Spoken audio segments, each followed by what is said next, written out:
My name is Kara Larson, and welcome to my presentation of Less Standards, More Play, the Social Emotional Effects on Early Childhood Classrooms.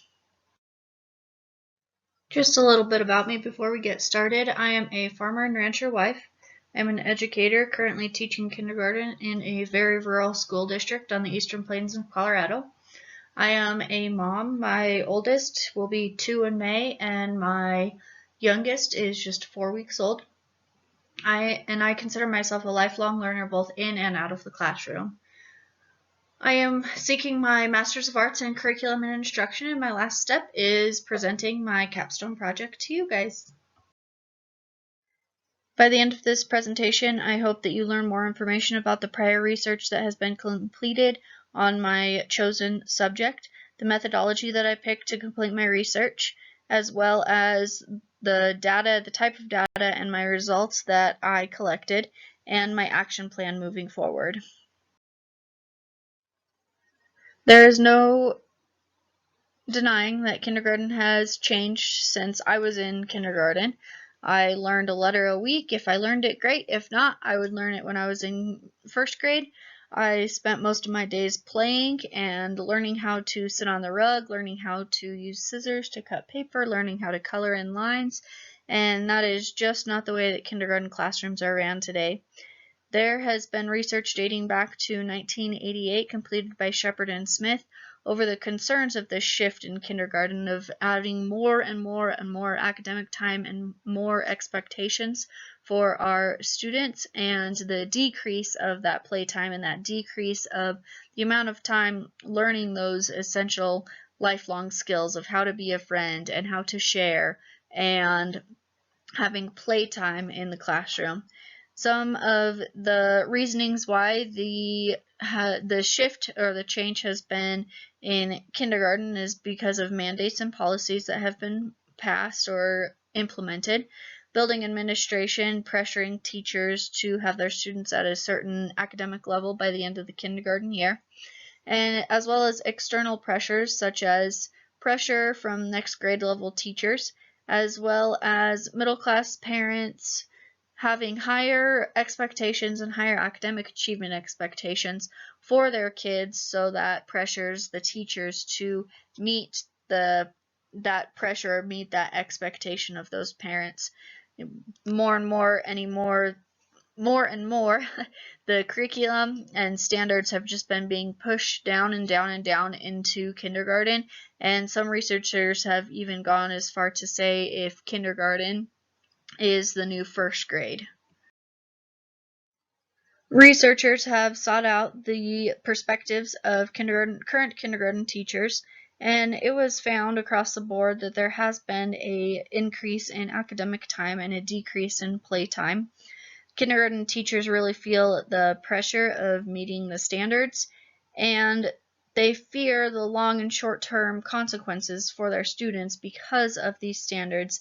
And some of these fears surround the lack or the decrease of the ability to regulate their emotions on their own, the decrease in their oral language skills, their perseverance skills, cognitive skills, just overall worried about what this shift of more academic time and the decrease of playtime in kindergarten is having on the consequences that it is having on their kindergarten students. And teachers reported that they had feelings of guilt if they were having more playtime or implementing more playtime in their classrooms. They were just feeling guilty that they were not surrounding their whole entire day on meeting those academic standards. Numerous researchers have also completed studies about the importance of play in early childhood classrooms inside and outside of the classroom. Since there has been this shift in kindergarten and more focus on academics and less or decrease of playtime in kindergarten, these researchers have seen a rise in childhood obesity, and they have also seen social, emotional, and mental health challenges in young students. The importance of play, these researchers have found that play helps students grow academically. It helps them with their self-regulation and problem-solving skills. It enhances their perseverance of completing tasks, and it was found by a researcher, a Ashibia, I believe I am saying that right. She found that the higher the social emotional and self-regulation skills that students have, the more productive and positive play is with peers. And this was one thing that I feel was lacking in my kindergarten classroom. I do implement a play center time, free center play center time for 30 minutes at the end of the school day, and I felt like that was the most the most amount of time that I was spending during that 30-minute period of helping my students regulate their emotions to be able to play positively with their peers. And while I was doing my research about other research that has been completed about this subject, I just felt like there seemed to be a lack of research if implementing more playtime really would improve my students or kindergarten students in general social emotional regulation skills. So that is what inspired me, and I'll talk more about that later, but that is part of what inspired me to complete my research project about this subject. I found myself being frustrated with the current state of my kindergarten classroom. I felt like I was spending a large majority of my day trying to help my students regulate their emotions. So I was inspired to complete my research project on this subject. I collected data for 6 weeks, only 2 days a week. For 3 weeks, I did no intervention, meaning I just left my classroom as is, did not change the way that I ran my classroom at all. And for the final 3 weeks of data collection, I included intervention, and there will be more about that information and what that intervention and what that looks like on the next slide. I collected tally marks, simply marking down a tally for every time I had to assist my students in helping regulate their emotions. Trouble regulating their emotions was defined as the student being upset by stamping their feet, crying, yelling, pounding their fists on desks or chairs, throwing or pushing objects, and speaking in a whining voice to a peer or to an adult. And that adult assistance was defined as me reminding them to take deep breaths or using their words, helping with minor peer disputes. And a tally mark was added whether this adult assistance was student-led, the student came up to me and asked for help, or teacher-led, I saw the student getting upset and I went and helped them try to regulate their emotions. The chosen methodology that I used was a qualitative methodology using numerical data. My research subjects were 6, 5, and 6-year-olds in my kindergarten classroom.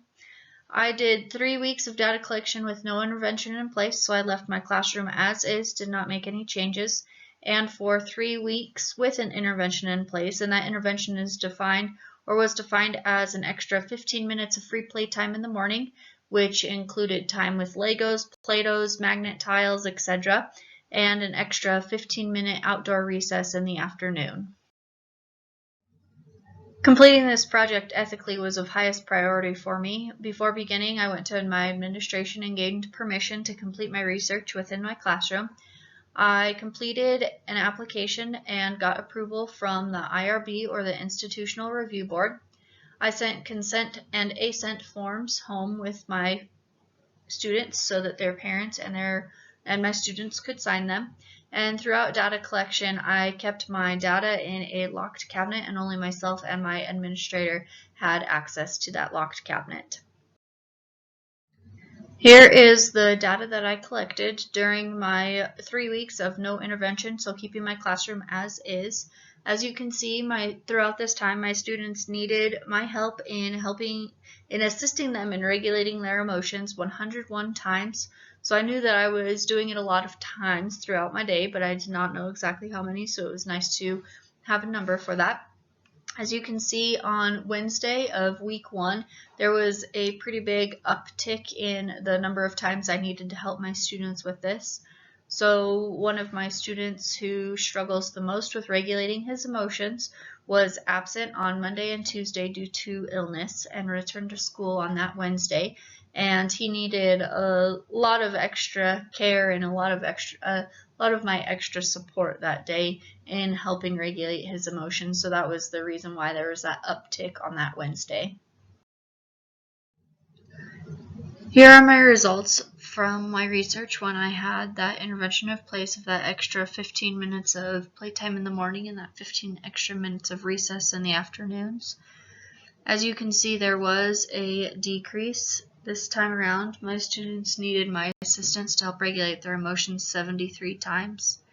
If you look on week 3 on Wednesday, there was quite a big uptick of the number of times that I needed to help my students. This week happened to be Dr. Seuss week, so we had dress-up days every single day. And this was also the last week we had of school right before spring break, so my students were anticipating that. This day, they also had a lot of questions about my upcoming maternity leave and what that might look like for them and what that would look like in our classroom. So I would say that those 3 reasons combined caused that uptick on my data on Wednesday.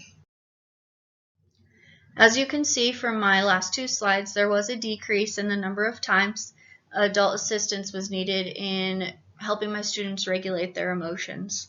Some limitations that I found with this research project was my small sample size. There was only 6 research subjects, but that's all I have in my class, so that's what was available to me. And the small data collection window.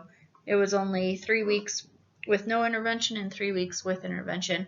I would be curious to know if more kindergarten students were included in this sample size, and if we had a longer data collection window, if the results would be the same and show the vast importance of including more playtime in a early childhood classroom helps students regulate their emotions better. Moving forward, I would really like to implement more free choice playtime in my classroom. As my results show, it is very important to have that free choice time for my young students, and I would like to encourage my early childhood coworkers to do the same in their classrooms.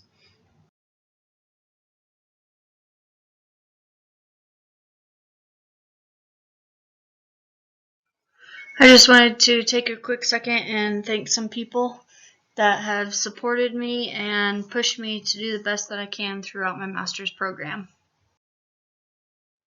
And now I would like to open it up for any questions that you have for me.